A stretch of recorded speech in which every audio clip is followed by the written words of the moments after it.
آج ہم Eric from کی کتاب ٹو ہیو اور ٹو بی کے شروع کے حصوں یعنی دیباچے اور تعارف پر بات کر رہے ہیں۔ جی بالکل۔ فرام یہاں شروع میں ہی ایک بہت بنیادی گہری بات کر رہے ہیں۔ وہ پوچھتے ہیں کہ ہماری زندگی کا اصل محور کیا ہے؟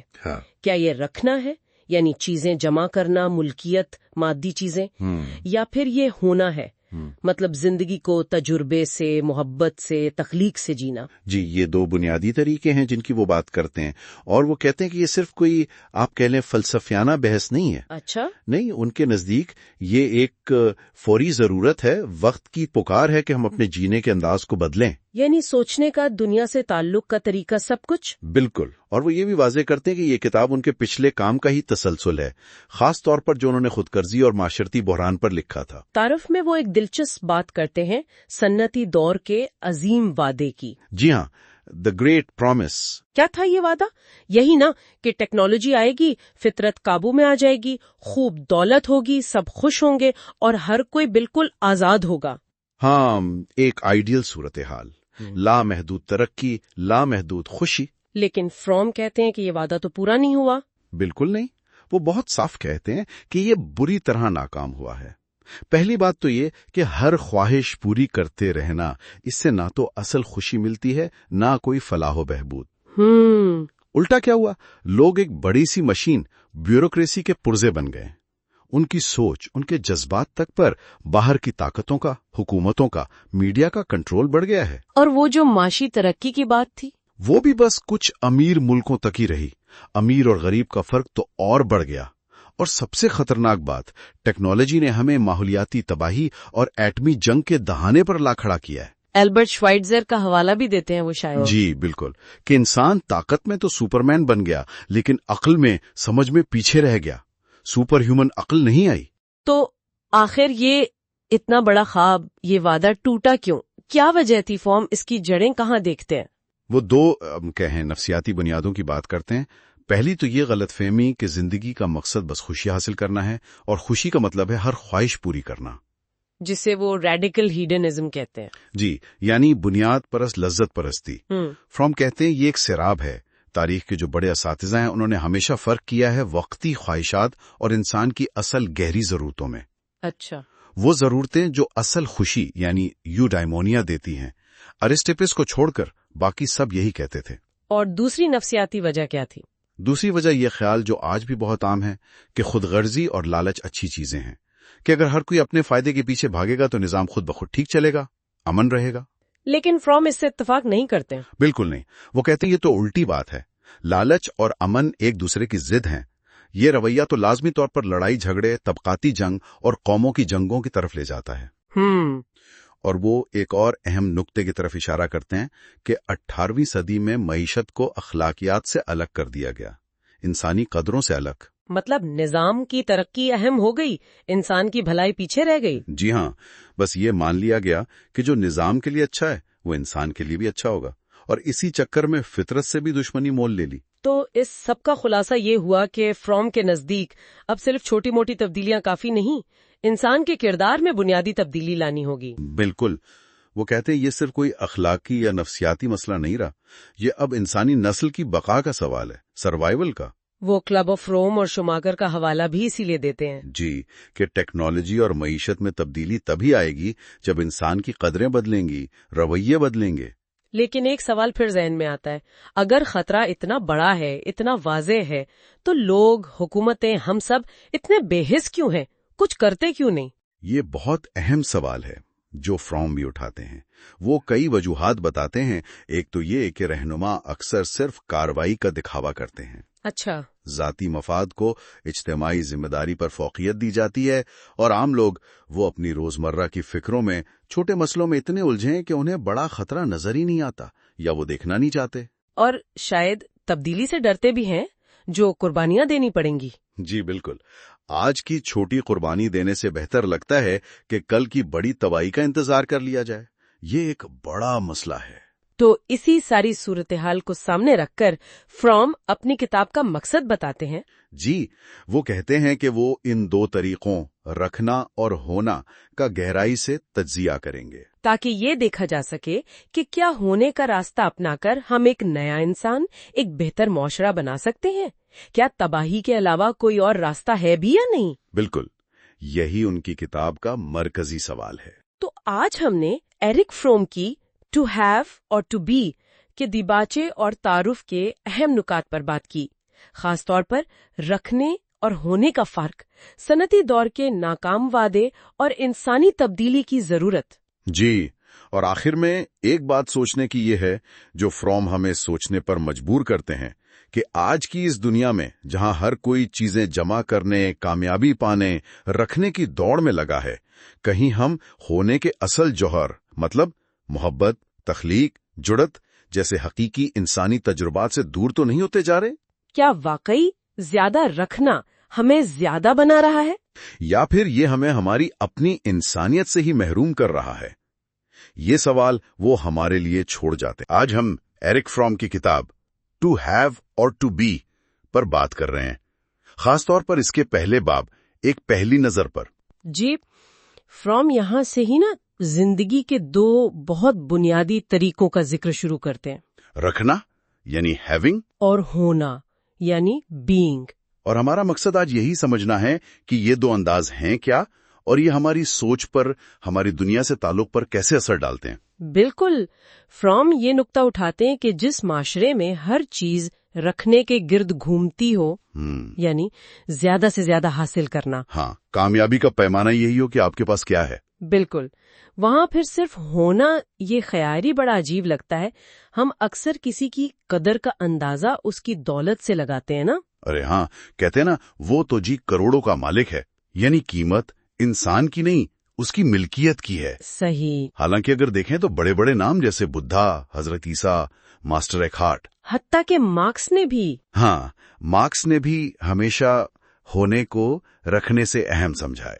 مارکس کا وہ کال بھی تو ہے، زیادہ بنو، زیادہ رکھو نہیں. بالکل وہی. اور فرام یہ واضح کرتی ہیں کہ یہ صرف کوئی فلسفیانہ بات نہیں ہے. اچھا. جی، یہ نفسیاتی مشاہدے پر مبنی ہے. یعنی یہ جو رکھنا اور ہونا ہے نا، یہ ہمارے تجربے کے اتنے بنیادی طریقے ہیں کہ ان سے فرد کا کردار بھی بنتا ہے اور معاشرے کا ڈھانچہ بھی. تو یہ کافی گہری بات ہے. بہت زیادہ. یہ وجود کا ایک اہم ترین مسئلہ ہے. فرام اس فرق کو سمجھانے کے لیے شاعری کی مثالیں بھی دیتے ہیں جو مجھے بہت دلچسپ لگی. وہ ٹینیسن والی مثال. ہاں، الفریڈ ٹینیسن کی نظم فلاور ان اے کرینیڈ وال. اس میں شاعر پھول کو سمجھنے کے لیے کیا کرتا ہے؟ اسے جڑ سے اکھاڑ لیتا ہے. بالکل، وہ علم حاصل کرنا چاہتا ہے، یعنی اسے پوزیس کرنا چاہتا ہے، لیکن اس کوشش میں وہ پھول کی جان ہی لے لیتا ہے. تو یہ رکھنے کا انداز ہوا، جاننے کے لیے قبضہ کرنا. جی، مغرب سائنس کی طرح جو چیزوں کو ٹکڑے کر کے سچائی ڈھونڈتی ہے. اور اس کے بالکل الٹ وہ جاپانی شاعر باشو. ہاں، باشو کا ہائیکو. جب میں غور سے دیکھتا ہوں تو نازونا کو کھلتا ہوا پاتا ہوں باڑ کے پاس. اس میں کیا فرق ہے؟ فرق یہ کہ باشو پھول کو توڑتا نہیں، چھوتا تک نہیں، وہ صرف غور سے دیکھتا ہے، مشاہدہ کرتا ہے اور اس سے جڑ جاتا ہے. بالکل، یہ ہونے کی کیفیت ہے. گویٹے کی نظم فاؤنڈ میں ایک درمیانی راہ نظر آتی ہے. اچھا، وہ کیسے؟ گویٹے کو بھی پھول توڑنے کا خیال آتا ہے، لیکن پھر اسے احساس ہوتا ہے کہ پھول مر جائے گا. وہ اسے احتیاط سے جڑوں سمیت نکال کر اپنے باغ میں لگا دیتا ہے تاکہ وہ زندہ رہے. جی، تو اس کا تعلق بھی ہونے سے زیادہ ہے. تو بنیادی فرق ملکیت کا ہوا، یعنی رکھنا کا مطلب ہے کسی چیز پر، چاہے وہ مادی ہو یا علم، قابض ہونا. بالکل، جبکہ ہونا کا تعلق ہے زندہ دلی سے، دنیا کے ساتھ ایک سچے حقیقی تعلق سے، بغیر اسے اپنی ملکیت بنانے کی خواہش کے. یہ صرف مشرق اور مغرب کا فرق نہیں ہے. نہیں، فرام کہتی ہیں یہ اس کے زیادہ گہری بات ہے. یہ فرق ہے اشیاء پر مرکوز معاشرے اور زندگی یا انسانوں پر مرکوز معاشرے کا. اور مغربی صنعتی معاشرہ وہ رکھنے پر بہت زیادہ زور دیتا ہے. پیسہ، شہرت، طاقت، یہ سب رکھنے کی چیزیں ہیں. اور فرام تو یہ بھی کہتے ہیں کہ یہ فرق ہماری زبان میں بھی نظر آتا. یہ کیسے؟ ہاں، یہ بہت دلچسپ نقطہ ہے. فرام بتاتی ہیں کہ پچھلی کچھ صدیوں میں نا خاص طور پر مغربی زبانوں میں اسم یعنی ناؤنز کا استعمال بڑھا ہے. ناؤنز یعنی چیزوں کے نام، میز، کرسی، گھر. جی، اور فعل یعنی وربز کا استعمال کم ہوا ہے. فعل ہوتے ہیں عمل کے لیے، میں ہوں، میں محبت کرتا ہوں، میں چاہتا ہوں.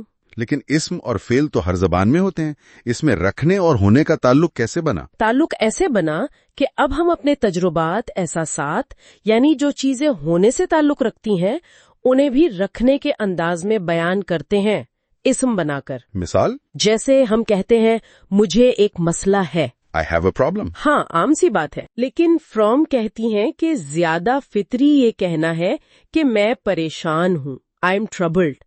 مسئلہ کوئی چیز نہیں ہے جسے آپ رکھ سکیں. پریشان ہونا ایک کیفیت ہے. بات تو صحیح ہے. ایک اور مثال؟ جیسے مجھے نیند نہیں آتی، بجائے یہ کہنے کے کہ میں سو نہیں سکتی، یا میری شادی خوشگوار ہے بجائے میں خوشگوار طور پر شادی شدہ ہوں. یہ تو واقعی ہم روز ایسے ہی بولتے ہیں، کبھی سوچا ہی نہیں. فرام کے مطابق یہ صرف الفاظ کا کھیل نہیں ہے، یہ سوچ کا انداز ہے. جب آپ کہتے ہیں مجھے ایک مسئلہ ہے تو آپ خود کو اپنے تجربے سے، اپنی کیفیت سے الگ کر لیتے ہیں. اچھا. وہ مسئلہ ایک شے بن جاتا ہے جس کے آپ مالک ہیں. اس سے نا ایک طرح کی بیگانگی پیدا ہوتی ہے، ایلینیشن. آپ اپنی احساس سے دور ہو جاتے ہیں. فرام یہ بھی بتاتی ہیں کہ کئی پرانی زبانوں میں جیسے عبرانی میں رکھنے کے لیے باقاعدہ فعل تھا ہی نہیں.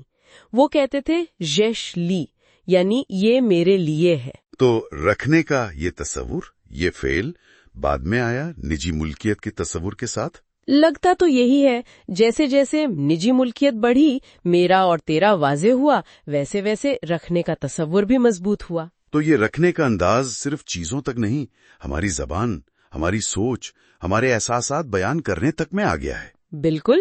اور اس کی ایک اور شکل فرام بتاتی ہیں، صرف کرنا یعنی کنزیومنگ. کنزیومنگ یعنی استعمال کرنا؟ ہاں، چیزوں کو استعمال کرنا، کھا جانا، نگل لینا. یہ بھی ملکیت کی ایک بہت پرانی بنیادی شکل ہے.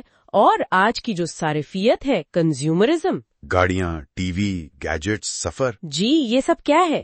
یہ پوری دنیا کو ایک طرح سے نگل لینے کی خواہش ہے. یہ وقتی طور پر بے چینی تو کم کرتی ہے لیکن طلب اور بڑھا دیتی ہے. تو جدید صارف کا فارمولا کیا بنتا ہے؟ میں وہ ہوں جو میرے پاس ہے اور جو میں استعمال کرتا ہوں. فرام کے مطابق رکھنے والے انداز کا نتیجہ یہی نکلتا ہے. تو خلاصہ یہ ہے کہ فرام ہمیں وجود کے دو بنیادی راستے دکھا رہے ہیں. ایک رکھنے کا انداز ہے، دنیا پر، خود پر ملکیت اور قبضہ جمانا. اور دوسرا ہونے کا انداز، یعنی زندگی سے جڑنا، مستند ہونا، فعال ہونا اور چیزوں کی اصل فطرت کو پانا، نہ کہ صرف ظاہری شکل کو.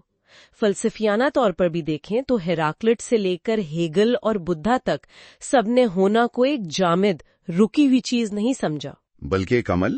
بالکل، ایک مسلسل بننے کا عمل، بیکمنگ. تو فرام ہمیں پہلے باب میں ہی ایک طرح سے چیلنج دے رہے ہیں کہ ہم یہ سوچنا شروع کریں کہ ہم اپنی شناخت کس چیز سے بناتے ہیں، اس سے جو ہمارے پاس ہے یا اس سے کہ ہم اصل میں کون ہیں. جی بالکل. اور ایک آخری سوال شاید ہمارے سننے والوں کے لیے غور کرنے کو، کیا ہماری روزمرہ کی زبان، ہماری خواہشات، ہمارے رشتے، یہ سب بھی کہیں رکھنے کے انداز میں تو نہیں جکڑے ہوئے؟ اور اگر ایسا ہے تو کیا ہونے کی طرف واپس جانے کا یا بڑھنے کا کوئی راستہ ہے؟ آج ہم ایرک فرام کے خیالات کو ذرا گہرائی میں سمجھنے کی کوشش کریں گے، خاص طور پہ ان کے ملکیت یعنی ہیونگ اور وجود یعنی بینگ کے تصورات جو ہماری روزمرہ زندگی میں نظر آتے ہیں. فرام کا کہنا ہے کہ ہمارا معاشرہ زیادہ تر ملکیت، چیزیں جمع کرنے اور منافع پر ہی زور دیتا ہے. جی بالکل. اور اسی وجہ سے نا اکثر لوگ یہ سمجھتے ہیں کہ یہ ملکیت والا انداز ہی شاید سب سے فطری طریقہ ہے زندگی گزارنے کا. ہاں، یا شاید واحد طریقہ ہے. بالکل. لیکن فرام یہیں پہ ہمیں روکتے ہیں. وہ کہتے ہیں کہ نہیں، یہ صرف ایک زاویہ ہے. وجود کا انداز یعنی زندگی کو ایک چلتے ہوئے عمل کی طرح جینا، وہ بھی اتنا ہی بلکہ شاید زیادہ بنیادی ہے. اور اہم بات یہ ہے کہ فرام ان کو صرف